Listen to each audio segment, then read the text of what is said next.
បាទអញ្ចឹងខ្ញុំបង្ហាញកន្លែងធ្វើសភៅនឹងមួយឲ្យគ្នាយើងមើលថាដើម្បីបានសភៅ 3D មាន effect ខាងលើស្រមោលនេះតើគេធ្វើមិនអូខេអញ្ចឹងការធ្វើត្រូវអនុវត្តតាមវិធីសាស្ត្រនេះជាវិធីសាស្ត្រមួយក្នុងចំណោមវិធីសាស្ត្រជាច្រើននៅក្នុងការធ្វើបាទសភៅ 3D ឥឡូវខ្ញុំបង្កើតຂະຫນាតមួយយកຂະຫນាត Full HD តែម្ដងបាទយកຂະຫນាត Full HD 300បាទបន្ទាប់មកខ្ញុំយកបាទបន្ទាត់មួយនេះបន្ទាត់ខ្ញុំនេះបន្ទាត់នេះទាញដាក់ដូចអញ្ចឹងមួយបាទមើលឃើញអត់បន្ទាត់មើលឃើញខ្ញុំដូរពណ៌បន្ទាត់មួយសិនអញ្ចឹងស៊ីយ៉ាងដាក់ពណ៌ក្រហមមើលឃើញហ៎បាទអញ្ចឹងទាញបន្ទាត់ដាក់មកមួយសូមបញ្ជាក់ថាបន្ទាត់ហ្នឹងយើងទាញសម្រាប់ក្រិតជាសភៅយកតែម្ដងបាទទាញមកចេញ CD យកតែម្ដងទី1ទី2យើងជើញដាក់ក្បែរគ្នានៅមកត្រង់កន្លែងទី2នេះគឺជាកម្រាស់សភៅបើយើងចង់ដាក់សភៅនឹងក្រាស់ទាញឲ្យវែងមកធំមកបើចង់ដាក់សភៅនឹងស្ដើងទាញមកល្មមទៅបានហើយដាក់ប៉ុណ្ណេះខ្ញុំទាញមួយទៀតដាក់ត្រង់នេះ3តើនេះយ៉ាងខ្ញុំដាក់ចឹងបន្តមកទៀតខ្ញុំទាញឥឡូវនោះដាក់3ដែរបាទទី1ស្រមោលទី2កម្ពស់សភៅទី3គឺ 3D សភៅបាទយើងទាញដាក់3អញ្ចឹងមកបាទពីគ្នាដែរទាញ3ដែរមក1 2 3ត្រង់ឡើយនេះគ្នាយើងមិនឆ្ងល់ទេថាទាញអញ្ចឹងធ្វើអីទាញអញ្ចឹងដើម្បីចាប់ចំណុច 3D ដើម្បីយើងយកធ្វើជា 3D លឿនបាទអញ្ចឹងខ្ញុំធ្វើការ adjust បន្តិចទៅឲ្យវាក្រាស់ពេកបាទដាក់តែល្មមទៅបានហើយអូខេនេះក៏អញ្ចឹងដែរបាទអញ្ចឹងដល់ពេលដែលយើងចាប់ຂະຫນាតបន្ទាត់ប៉ុណ្ណឹងបានហើយយើងធ្វើឲ្យទៀតបាទយើងចាប់ដើមទាញ cover អានេះតោះនេះខ្ញុំសម័យថាគ្នាយើងធ្វើនេះហើយណានេះឧទាហរណ៍ថាយើងធ្វើអានេះហើយអាក្របលើនេះហើយគេហៅថា cover book cover អញ្ចឹងខ្ញុំ sample យករូបនេះមកប្រើបាទយករូបនេះរូបនេះយកមកប្រើទាញតម្លាក់នៅលើ artboard យើងនឹងមកបន្តមកទៀតយើងសេរីស្មើបែបនេះទី1គឺជ្រុងនេះគឺស្មើត្រង់កន្លែងមួយនេះកន្លែងដែលយើងគូមិនហ្នឹងខាងលើនេះអានេះលើនេះឲ្យស្មើនឹងកន្លែងហ្នឹងបន្តមកទៀតខាងក្រោមនេះយើងអាចទាញវាបន្តិចក៏បានឬក៏យើងអាចទាញបន្ទាត់នឹងឲ្យដល់នឹងតំបន់នោះក៏បានដែរបាទអាហ្នឹងសភៅយើងបន្តមកទៀតយើងបាទ resize វាឲ្យស្មើគ្នាមកបាទយើងទាញឲ្យវាស្មើត្រឹមប៉ុណ្ណេះមកនេះកដាលហើយមក enter មួយអញ្ចឹងនេះយើងទាញមកវិញមកឲ្យវាស្មើគ្នាដែរបាទនេះយើងអនុលោមតាមរូបបនយើងបើយើងអត់អនុលោមតាមរូបបនយើងវាទាញអាចកប៉ែតអាចវាបាទឥឡូវយើងមើលនេះអញ្ចឹងរូបបនយើងដែលយើងក្រិតមិញហ្នឹងគឺត្រូវឲ្យប្រកបស្មើនឹងកន្លែងនេះកន្លែងគឺកដាលនេះតើណាត់កន្លែងកដាលហ្នឹងហើយខាងនេះបាទត្រូវឲ្យនៅក្រោមកណែដោយសារនេះយើងមិនតន់មកដាក់មកដល់ក្រោមទេអានេះដូចគ្នាណែក្រោមនេះដាក់ស្មើប៉ុណ្ណឹងដូចគ្នាឥឡូវយើងទាញវាចេញជាទម្រង់ CD ឲ្យហើយហ្មងទៅបាទ Control T លើរូបហ្នឹង mouse ស្ដាំយកពាក្យថា perspective បាទ perspective រងទីពីក្រោមចេះមែនទេទីពីក្រោមចេះតែលើនេះយើងទីពីលើមកវិញចាក់មកឃើញទម្រង់វាទៅត្រេត 3D អត់ enter មួយពងមកបាទហើយត្រង់កន្លែងនេះខ្ញុំបាទខ្ញុំបង្កើតຂະຫນាតមួយធ្វើជាຂະຫນាតសភៅ 3D ដែរខ្ញុំយកអូខេខ្ញុំយក tool មួយនេះយកមកប្រើ rectangle ខ្ញុំគូវាមួយមកដើម្បីសរសេរអាក្បាលសភៅហ្នឹងបាទ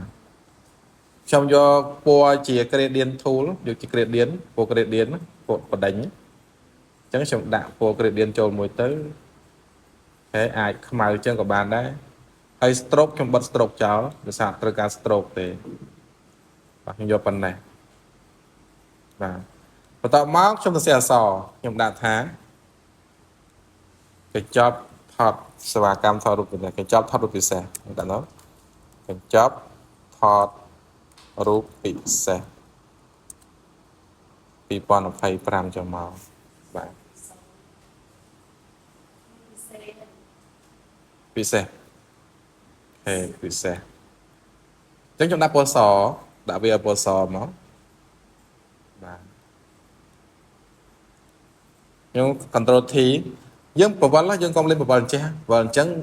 ទៅអត់រៀនបានយើងបវលអញ្ចឹងបើអ្នកមករៀនគេមិនបវលអញ្ចឹងទេមករៀនអ្នកដែលរៀនគេម៉ៅស្ដាំលើរូបនឹងមកយកពាក្យថា rotate 90 degree ឲ្យវាប្រឈរបាទរូបនេះ180 degree រូបនេះដែលយើងប្តេជ្ញាគេហៅ180 degree ចឹងនៅពេលដែលយើងចង់ត្រឡប់ទៅប្រឈរវិញចែកពី2មកបាទជឿដាក់មកនេះ rotate 90 degree ហាច់ញ៉េអញ្ចឹងយើងមិនបាច់បវលទេយើងមិនបាច់បវលតាមដៃខ្ញុំថាមិញទេបាទហើយយើងដាក់អក្សរហ្នឹងស៊ីជាមួយនឹងក្នុងរូបយើងហ្នឹងមកបាទដាក់ឲ្យស៊ីមកល្មមមកអូខេប៉ុណ្ណឹងមកបន្តមកទៀតយើងមើលអាពីរហ្នឹងចូលគ្នាមើលតតែមើលបានយើងអាច perspective transform បាន control E មកបាទ control T ម៉ៅស្ដាំយកពាក្យថា perspective ដដែលលើនេះយើងគិនខាងនេះម្ដងទីស្មានណាក្រោមនេះអានេះទីស្មានណាក្រោមហ្នឹងបាទ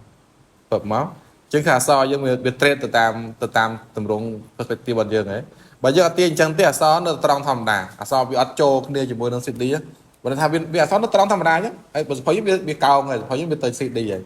តែអសវាទៅជាមួយទេបាទ enter មួយមកឃើញទេបានបាត់ហើយបាទខ្ញុំបង្កើត background មួយដាក់រឿងកម្ៅបន្តិចដោយសារតែគ្នាយើងពិបាកមើលខ្ញុំដាក់រឿងប្រផេះអូខេបែបនេះចាក់សោមួយបន្តមកទៀតខ្ញុំធ្វើឲ្យទៀតនេះសល់ក្រោមទៅធ្វើស្មោលវាស្មោលមិននេះស្មោលក្រោមនេះបាទស្មោលហ្នឹងក៏មិនពិបាកធ្វើដែរយើងគ្រាន់តែចូលលើ layer នេះមួយមក check មួយមក control J មួយបាទឥឡូវបាន2ចេះហើយនេះបាន2ចេះហើយ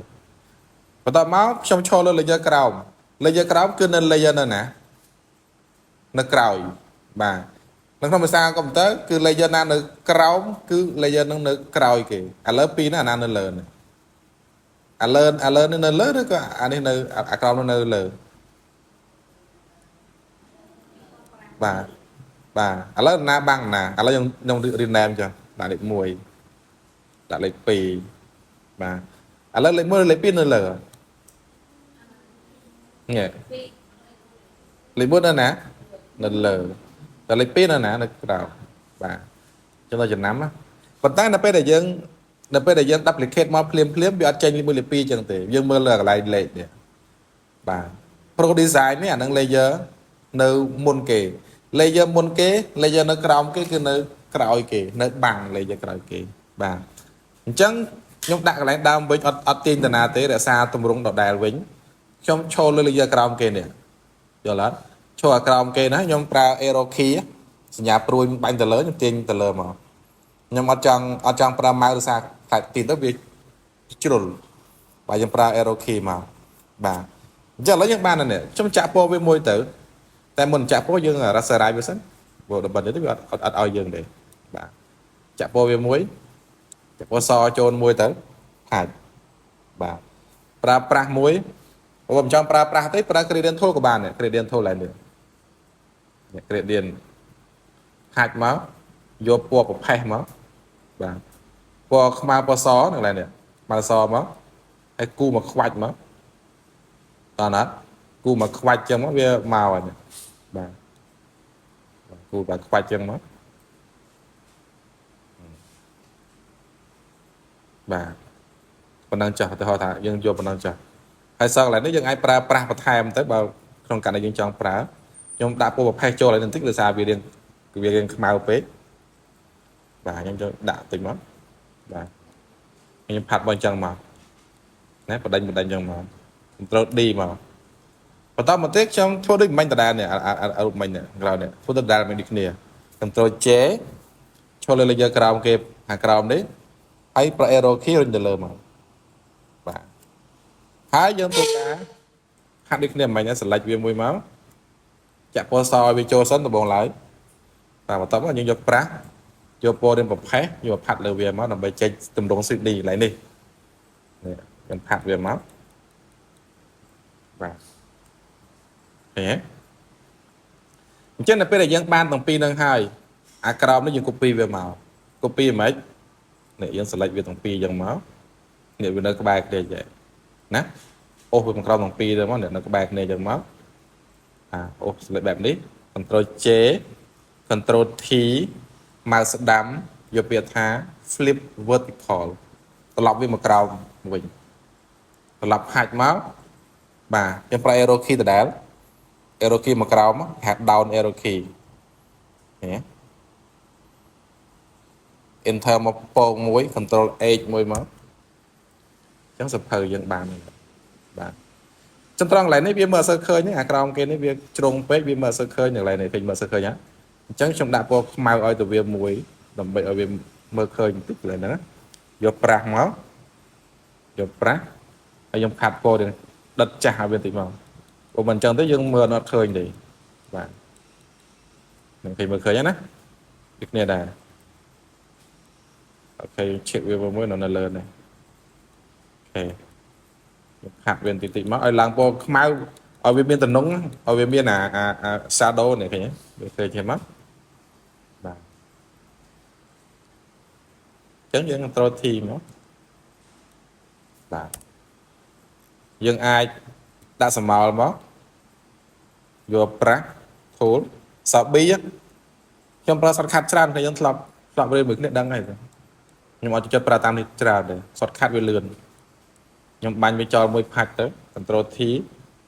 ទាញរៀងស្ដាងបន្តិចមកបាទធ្វើស្រមោលវាបាទធ្វើស្រមោលហើយខ្ញុំអាចធ្វើ style មួយទៀតខ្ញុំដាក់ជា shadow ត្រង់កន្លែងនេះខ្ញុំប្រើជាប្រាស់ដែរប៉ុន្តែប្រាស់នេះប្រើប្រាស់ពណ៌សខ្ញុំផាត់វាបន្តិចទៅឲ្យវារៀងមានស្រមោលជះទៅលើវិញបន្តិចណាតែអាគេនេះយើងខ្មៅធម្មតាទេបាទអញ្ចឹងសម្រាប់ចការមកអាពីរនេះយើងចាក់សោវាទុកគ្រប់ទៅបាទយើងបានសភៅមួយក្បាលបែបនេះសភៅបែប